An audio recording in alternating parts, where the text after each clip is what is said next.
Sister Love. Chapter 1. Marcia met Howard Collins at church. Marcia was 35 years old. Howard was 41. Howard lived with his mother in a small house on the south side of the town. Marcia lived with her sister and father in an apartment 3 streets away. Marcia did not work. Her father, George Grant, was ill and never left the apartment. He stayed in bed most of the time and always needed somebody with him. So Marcia stayed at home with her father and only went out when her sister Karen was in the house. The two sisters were very different. Marcia was short with a small round face and short black hair. Karen was 10 years younger. She was tall, had long brown hair and good legs, and a suntan all through the summer. People often said to Marcia, "Your sister is very beautiful." There were always lots of men ready to take Karen out to dinner or to the cinema, but Marcia stayed at home. Karen worked in a shop in the town. When she was at home, she liked to sit up on the roof garden of their apartment building. It was one Sunday in May when Marcia came home with Howard the first time. She took him to see her father. George Grant was in bed. He had gray hair and a gray face. Sometimes he read a book, but mostly he just sat in bed and watched television. "This is Howard's father," Marcia said. "He works at the hospital, and we met at church. I told you about him last week. Do you remember?" "No," her father said, and he turned his face away, back to his television. He was not interested in new people or his daughter's friends. Just then, Karen came into the room. She wore a white bikini and white shoes. She smiled at Howard. "So you're Howard," she said.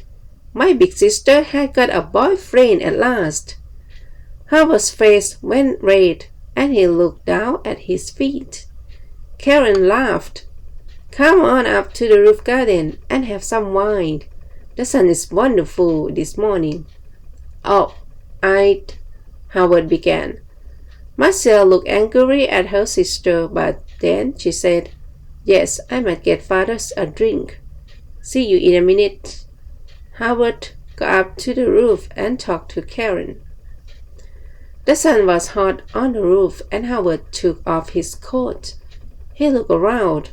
There were 3 chairs, a sun umbrella, a sunbed, and a table with 3 glasses and a bottle of wine on it. There were tiles on the floor, and next to the little wall around the edge of the roof, there were some flowers in boxes. This was the garden. "Very nice," says Howard. Karen smiled at him. Howard looked around. "Very nice," he said. "We don't see any good-looking men up here," she says. "Sit down and have a drink." Howard's face went red again. He gave a child little laugh. "Oh, thank you," he said. He tried not to look at Karen's long suntan legs, but it was not easy. "I come up here all the time when it's sunny," Karen said. She began to put suntan oil on her arms and legs. Howard watched. Then Marcia arrived, and the 3 of them sat in the sun and drank wine. Marcia looked at Howard with love in her eyes. She did not look at Karen. Karen watched them. Her eyes went from her sister to Howard and back again to her sister. She smiled. It was not a nice smile. Chapter 2. Every Sunday morning after that, Marcia brought Howard home for a glass of wine after church. Howard stopped his car in the street outside the apartment building, and Marcia said, "Sound the horn, Howard. Tell Karen we're here. Then she can get the wine ready."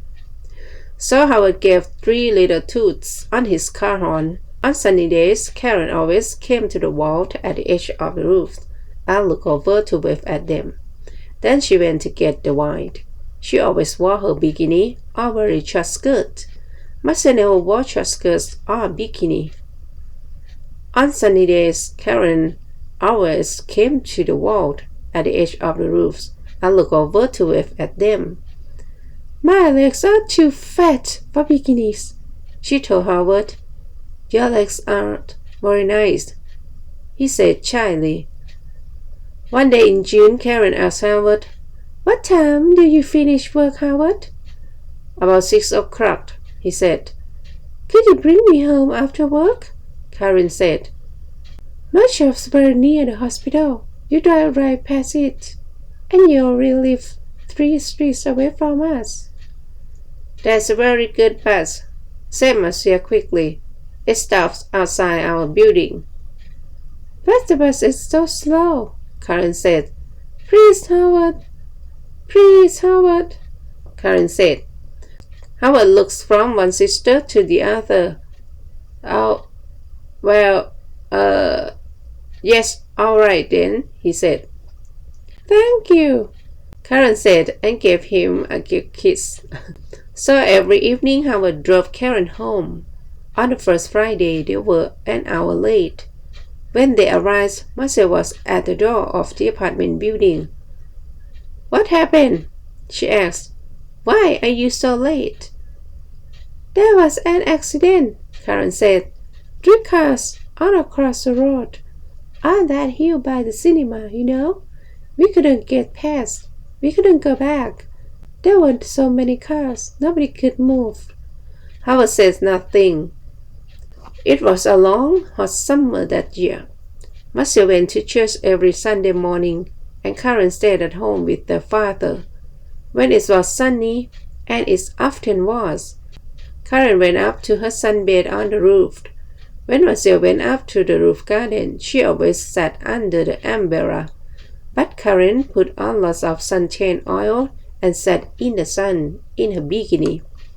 "The hot sun is not good for your body," Marcia said. Karen laughed. "Howard likes my body." "No, he doesn't," Marcia said angrily. "Oh, he does," Karen said. "He's very shy with women, but he always looks at my body very carefully. He does it all the time. Perhaps he wants me to take off." "Stop it, Karen," Marcia said. "Don't say those things." Karen laughed. "What's the matter, big sister? Are you afraid I'm going to take him from you?" Marcia did not answer. Chapter 3. The next Sunday, Howard phoned Marcia early in the morning. I don't feel very well," he said. "I'm not going to church today." "My love, I'm sorry," Marcia said. "Can I phone you when I get home?" "Yes, of course," he said. "I can't phone before 1 o'clock," Marcia says. "I'm going to be late back because there's meeting after church. Something about Africa, I think." "Oh, yes, I remember," Howard said. But Marcia was wrong. There was no meeting after church that morning. It was the next Sunday. So she left church at the usual time and arrived home at 11:45. First she went to see her father, but he was asleep. Then she phoned Howard, but there was no answer. "Perhaps he's sleeping," she thought, "and his mother doesn't want to answer the phone." She went to her room and put on a long summer skirt. Then she went up to the roof garden. She put her hand on the door to the roof and stopped. The door was half open and she could hear voices. There was someone with Karen. A man. "Howard? Howard?"